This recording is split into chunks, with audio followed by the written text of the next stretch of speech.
నమస్కారం BJP TV news కి స్వాగతం. హెడ్లైన్ చూద్దాం.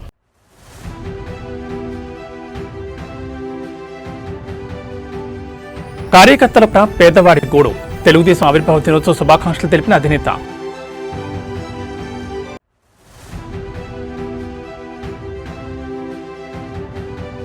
అసెంబ్లీలో రేవంత్ రెడ్డి సంచలన ఆరోపణలు. బాలానగర్లో హరీష్ రావు భూదందాపై విరుచుకుపడ్డ సీఎం.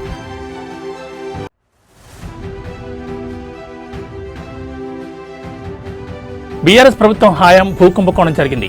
అసెంబ్లీలో నాయన్ రాజేందర్ రెడ్డి వర్సెస్ బీఆర్ఎస్.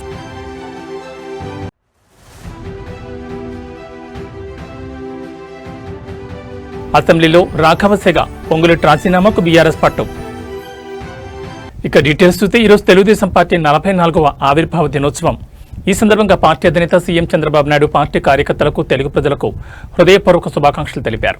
ఈ సందర్భంగా ఎక్స్ వేదికగా స్పందించిన ఆయన ఆసక్తికరమైన ట్వీట్ చేశారు.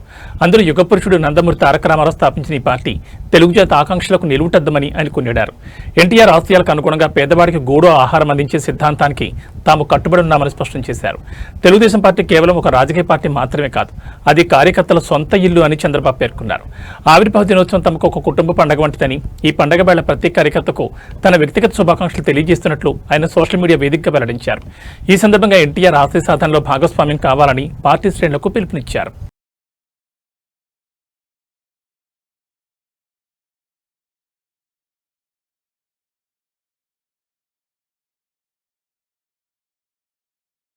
మహబూబ్ నగర్ జిల్లా బాలానగర్ మండలంలో మాజీ మంత్రి హరీష్ రావు తన కుటుంబ సభ్యులతో కలిసి 100 ఎకరాల భూమిని అక్రమంగా దక్కించుకున్నారని ముఖ్యమంత్రి రేవంత్ రెడ్డి అసెంబ్లీలో ఆరోపించారు. ధరణి పోర్టల్ను అడ్డం పెట్టుకుని ప్రైవేట్ కంపెనీలను బెదిరించి ఈ భూములను బదలాయించుకున్నారని పేర్కొన్నారు. ఈ భూ కబ్జాపై హౌస్ కమిటీ వేయడానికి ప్రభుత్వం సిద్ధంగా ఉందని, హరీష్ రావు నిజాయితీపరుడైతే అందుకు సహకరించాలని రేవంత్ సవాల్ విసిరారు.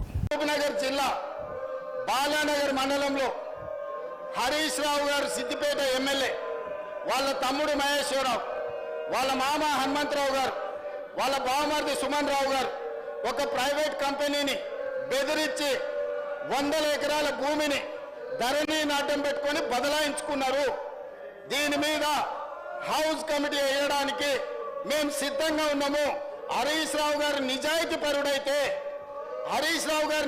పరుడని మన కేటీఆర్ గారు నమ్మితే, హరీష్ రావు గారు నిజాయితీ పరుడని వెంకటరమణారెడ్డి గారు నమ్మితే ఈ హౌస్ కమిటీకి ఒప్పుకొని సహకరించాల్సిందిగా తమ ద్వారా వారికి విజ్ఞప్తి చేస్తున్నారు. తెలంగాణ రాజకీయాల్లో భూ కబ్జాల సెగ రేగుతోంది. గత బీఆర్ఎస్ ప్రభుత్వ హయాంలో భారీ స్థాయిలో భూ కుంభకోణం జరిగిందంటూ కాంగ్రెస్ ఎమ్మెల్యే నాయన్ రాజేందర్ రెడ్డి సంచలన ఆరోపణ చేశారు. సుమారు 200 కోట్ల రూపాయల విలువైన ప్రభుత్వ భూములను అక్రమంగా కబ్జా చేశారని ఆయన ధ్వజమెత్తారు. కేవలం ఆరోపణలే కాదు, ఈ అక్రమాలకు సంబంధించి తన వద్ద ఆర్టీఐ ద్వారా సేకరించిన పక్కా ఆధారాలున్నాయని నాయన్ స్పష్టం చేశారు. ఒకవేళ తాను చేసిన ఆరోపణలు నిరూపించుకోలేకపోతే 24 గంటల్లోగా తన ఎమ్మెల్యే పదవికి రాజీనామా చేస్తానంటూ నాయని విసిరిన సవాల్ ఇప్పుడు రాష్ట్ర వ్యాప్తంగా చర్చనీయాంశమైంది.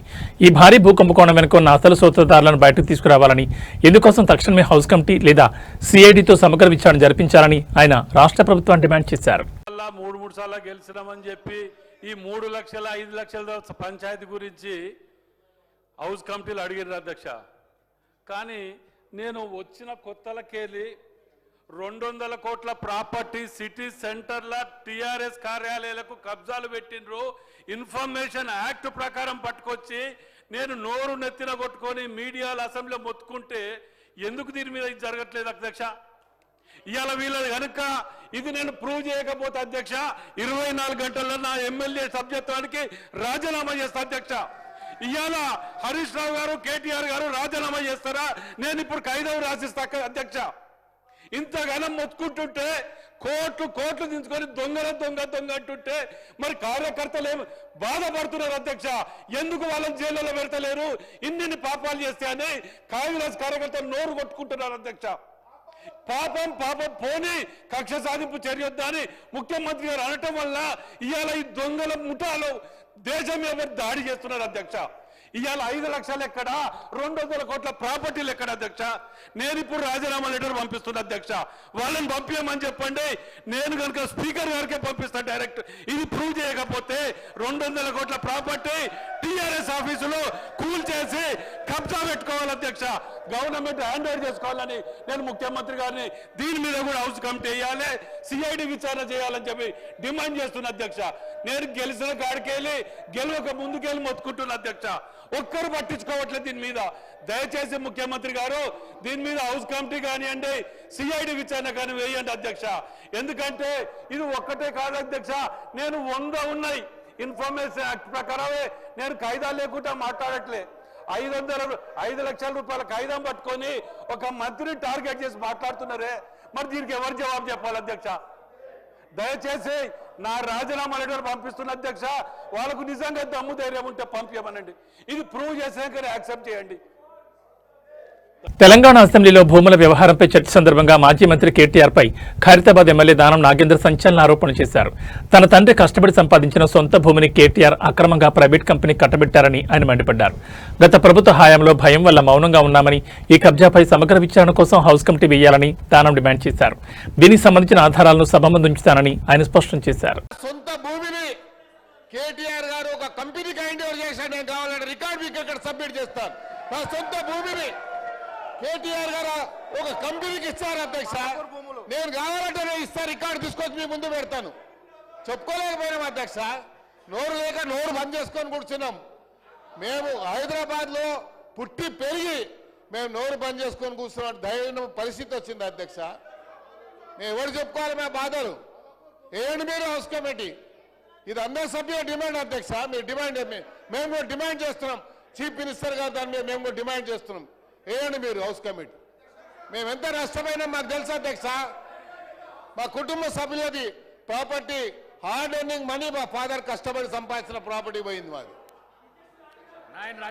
పాలకుర్తి ఎమ్మెల్యే ఎస్ఎస్నిరెడ్డి అసెంబ్లీలో బీఆర్ఎస్ సభ్యుల ప్రవర్తనపై తీవ్ర అసహనం వ్యక్తం చేశారు. సభలో కొత్త సభ్యులకు ఎలాంటి సంస్కృతిని నేర్పిస్తున్నారని ఆయన ప్రశ్నించారు. బీఆర్ఎస్ సభ్యుల అనుచిత ప్రవర్తన వల్ల సభా సమయం వృధా అవుతోందని మండిపడ్డారు. తండ్రి సమానులైన సీనియర్ నేత కడియం శ్రీహరిని అవమానించిన పాడి కౌశిక్ రెడ్డిని వెంటనే సస్పెండ్ చేయాలని డిమాండ్ చేశారు. సభను నిబంధనల ప్రకారం ఆర్డర్లు పెట్టాలని ఆమె స్పీకర్కు విజ్ఞప్తి చేశారు.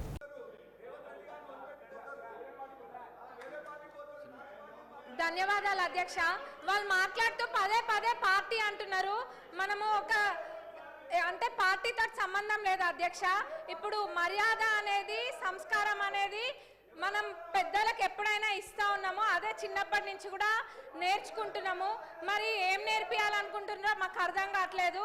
అంటే పార్టీతో సంబంధం లేదు. ఇప్పుడు ఒక తండ్రి లాంటి వాళ్ళు కడియం శ్రీహరి గారు మా అందరికీ కూడా ఒక తండ్రి లాంటి వాళ్ళు, వయసులో పెద్దవాళ్ళు, ఎప్పటి నుంచో కూడా శాసనసభ్యులుగా ఉన్నారు. అట్లాంటి వారికి మర్యాద ఇవ్వకుండా ఎట్లా పడితే అట్లా మాట్లాడి నిన్నటి నుంచి చూస్తున్నాము. అది డిమాండ్ల మీద మాట్లాడుతుంటే, చర్చ జరుగుతుంటే, కొత్తగా సబ్జెక్ట్ ఏమైనా నేర్చుకుందామని ఇంట్రెస్టింగ్గా విందాం అనుకుంటే నూతన సభ్యులం ఎంతో మంది ఉన్నాం. సభా సమయాన్ని కూడా వృధా చేస్తున్నారు. ఎంక్వైరీ అన్నారు, పర్సనల్గా టార్గెట్ చేసి మంత్రి గారిని మాట్లాడుతున్నారు. వాళ్ళకి ఏదైనా వేరే అజెండా ఉంటే బయట చూసుకోవాలి. మరి ఇప్పుడు సభలో మేము నేర్చుకోవాల్సింది రాజకీయ పార్టీల గురించి చేయాలా, లేకపోతే ప్రజలకు కావాల్సిన సమస్యల గురించి మాట్లాడాలా? మరి ఇప్పుడు నూతన సభ్యులకి వీళ్ళు నేర్పించే సాంప్రదాయం ఇదేనా? దీన్నే క్యారీ ఫార్వర్డ్ చేయాలా? ఎంక్వైరీ చేస్తానని మా ముఖ్యమంత్రి గారు నిన్ననే చెప్పిండ్రు. అంటే వాళ్ళ ఉద్దేశం ఏంది? ఎంక్వైరీ చెయ్యాలనా చెయ్యొద్దనా? అంటే మేము చెయ్యరేమో అని అనుకొని అంటే వీళ్ళు చేస్తున్నాను కడుపు మంటనా? వాళ్ళకి ఏం అర్థం కావట్లేదు అధ్యక్ష. మరి వాళ్ళకి ఉద్దేశం ఏందన్నది అందరికి ప్రజలందరూ చూస్తుండ్రు, అందరికి కూడా అర్థమవుతుంది. గత 10 సంవత్సరాలలో ఏమేమైతే జరిగినాయో వాటిపైన కూడా ఎంక్వైరీ చేయాలి. ఎందుకంటే ప్రజల సొమ్మును లూటీ చేసింది ఎవరు అన్నది అందరికి తెలియాలి. ప్రజలందరూ కూడా కోరుకుంటున్నారు. మరి దౌర్జన్య పాలన వాళ్ళదైతే ప్రజాపాలన ఈ ప్రభుత్వం చేస్తుంది.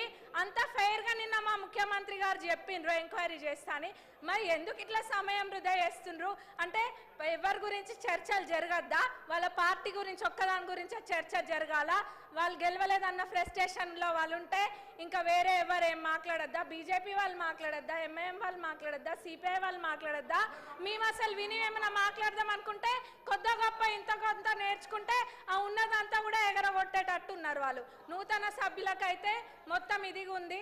మరి వీళ్ళు ఇట్లా సభా సమయాన్ని వృధా చేయడం అస్సలు బాలేదు అధ్యక్ష. మరి ఎంక్వైరీ చేస్తాన్నాక ఇది చేయడము చిన్నపిల్లల ఆట లెక్క ఉంది. ఇదంతా కూడా ప్రజలు గమనిస్తున్నారు. ధన్యవాదాలు అధ్యక్ష. మీరు సభను ఆర్డర్లో పెట్టండి. ఇవాళ ఉదయం తెలంగాణ అసెంబ్లీ ప్రారంభంగా కొద్దిసేపటికే సభలో గందరగోళం నెలకొంది. రాఘవన్ కన్స్ట్రక్షన్స్ వ్యవహారంపై హౌస్ కమిటీ వేసి విచారణ చేయించాలని బీఆర్ఎస్ నేతలు డిమాండ్ చేశారు. ఇందులో భాగమైన మంత్రి పొంగులేటి శ్రీనివాస్ను బర్తరఫ్ చేయాలని డిమాండ్ చేశారు. బీఆర్ఎస్ నేతల నినాదాల మధ్య సభలో మంత్రులు 2 బిల్లులను ప్రవేశపెట్టగా వాటిలో న్యాయవాదుల రక్షణ బిల్లుకు ఆమోదం తెలిపారు. అనంతరం బీఆర్ఎస్ నేతలు స్పీకర్ పోడియం వద్దకు వెళ్లేందుకు ప్రయత్నించగా హరీష్ రావు ఇతర సభ్యులను మార్షల్స్ అడ్డుకున్నారు. వారిని నిరసనల మధ్య పంచాయతీరాజ్ చట్ట సవరణ బిల్లుకు కూడా అసెంబ్లీ ఆమోదం తెలిపింది. ప్రభుత్వం ప్రవేశపెట్టిన బిల్లులపై ఎలాంటి చర్చ లేకుండా ఆమోదించడంపై బీఆర్ఎస్ నేతలు ఫైర్ అయ్యారు. ప్రభుత్వ వ్యతిరేక నినాదాలు చేశారు. కాగా ఈ రాఘవన్ కన్స్ట్రక్షన్స్ విషయంలో సిఐడి విచారణకు ఆదేశించిన తర్వాత కమిటీ ఎందుకు వేయాలి అని స్పీకర్ గడ్డం ప్రసాద్ ప్రశ్నించారు. ఇక రాఘవ కన్స్ట్రక్షన్స్ వ్యవహారంపై హౌస్ కమిటీ వేయాలని డిమాండ్ చేస్తూ బీఆర్ఎస్ సభ్యులు గన్ పార్క్ వద్ద ఆందోళన చేపట్టేందుకు సిద్ధమయ్యారు. సభాసంఘం వేయాలి లేదా సిట్టింగ్ జడ్జితో విచారణ జరపాలని డిమాండ్ చేస్తున్నారు. గన్ పార్క్ వద్ద బీఆర్ఎస్ వర్కింగ్ ప్రెసిడెంట్ కేటీఆర్ మీడియాతో మాట్లాడుతూ రాఘవ కన్స్ట్రక్షన్ తప్పు చేయకపోతే విచారణకు భయమెందుకని ప్రశ్నించారు.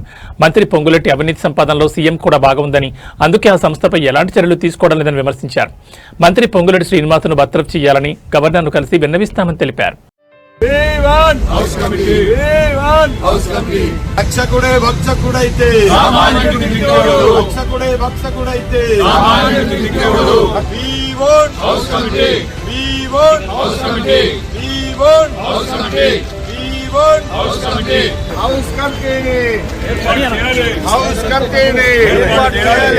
అక్రమ మైనింగ్ పై హౌస్ కమిటీ వేయాలి.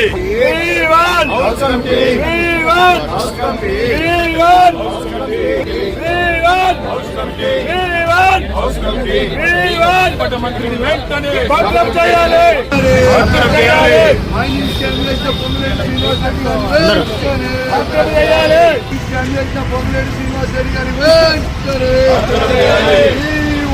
House committee house committee house committee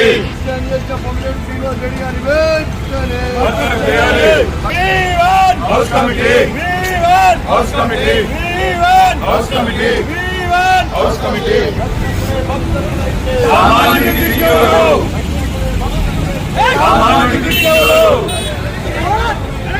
సామాన్యుడికి దిక్కెవరు? సామాన్యుడికి దిక్కెవరు?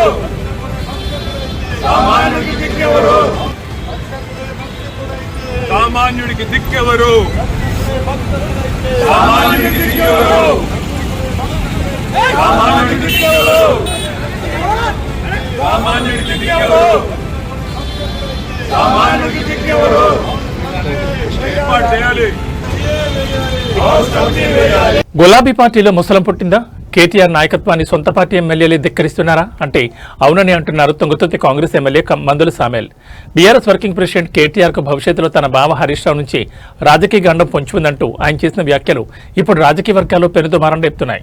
అసెంబ్లీలో ఎమ్మెల్యే మందుల సామెల్ మాట్లాడుతూ బీఆర్ఎస్ పార్టీలో ఇప్పుడు కేటీఆర్ పట్టుకోల్పోయారని విమర్శించారు. ముఖ్యంగా పార్టీ ఎమ్మెల్యేలు ఎవరూ కూడా కేటీఆర్ మాట వినే పరిస్థితిలో లేరని, వారంతా హరీష్ రావు వైపే మొగ్గు చూపుతున్నారని సామెల్ బాంబు పేల్చారు. గత 10 ఏళ్లుగా పార్టీ నడిపించిన కేటీఆర్ కు ఇప్పుడు హరీష్ రావు రూపంలో ఒక పెద్ద రాజకీయ ప్రమాదం పొంచి ఉందని ఆయన హెచ్చరించారు. బీఆర్ఎస్ అధినేత కేసీఆర్ మౌనంగా ఉండడం, మరోవైపు హరీష్ రావు దూకుడు పెంచడం వెనుక పెద్ద వ్యూహమే ఉందని, ఇది చివరికి కేటీఆర్ రాజకీయ భవిష్యత్తును దెబ్బతీస్తుందని సామెల్ విశ్లేషించారు. పార్టీ పగ్గాల కోసం లోపల జరుగుతున్న ఈ యుద్ధం త్వరలోనే బహిర్గతమవుతుందని ఆయన ధీమా వ్యక్తం చేశారు. కేటీఆర్ గారు, మీకు హరీష్ రావుతో పొలిటికల్ ప్రమాదం గుర్తుపెట్టుకోరు. ఎందుకంటే నీ చెల్లె ఒక వికెట్ ఎగిరిపోయింది, నీ పని బట్టే ఖాయం. ఎందుకంటే మీరు పోటీపడి దోచుకున్న రాష్ట్రాన్ని. మీ అందరికంటే ఎక్కువ హరీష్ రావు దగ్గరనే పైసలు ఉన్నాయి. అందరికంటే ఎక్కువ హరీష్ రావు దగ్గరనే పైసలు ఉన్నాయి. ఇక్కడ ఉన్న ఎమ్మెల్యేలు కేటీఆర్ గారు మీ మాట ఎవరు చెప్పండి. ఆడ ఉన్న ఎమ్మెల్యేలు ఎవరెవరు మీ మాట ఇటరో చెప్పండి. హరీష్ రావు మాట వింటారు. రేపు నేను ముంచేది ఖాయం, గుర్తుపెట్టుకోండి. ఎందుకంటే 2001 నుంచి చూస్తున్నాను. చెప్తాయినా మీరు గౌరవ కేసీఆర్ గారి మీద ఇట్లా కత్తులు కోలాడ ఆడుతాం బిడ్డ. కబర్దార్. ఏమనుకుంటున్నావు? మా పరికత్తులు లేసేనుకో నీ గడికి ఏమైనా కడతామని చెప్తామని చెప్తున్నా. ఎవరు బెదిరిస్తున్నావు? అందుకోసమనే దళితులంటే గిరిజనులంటే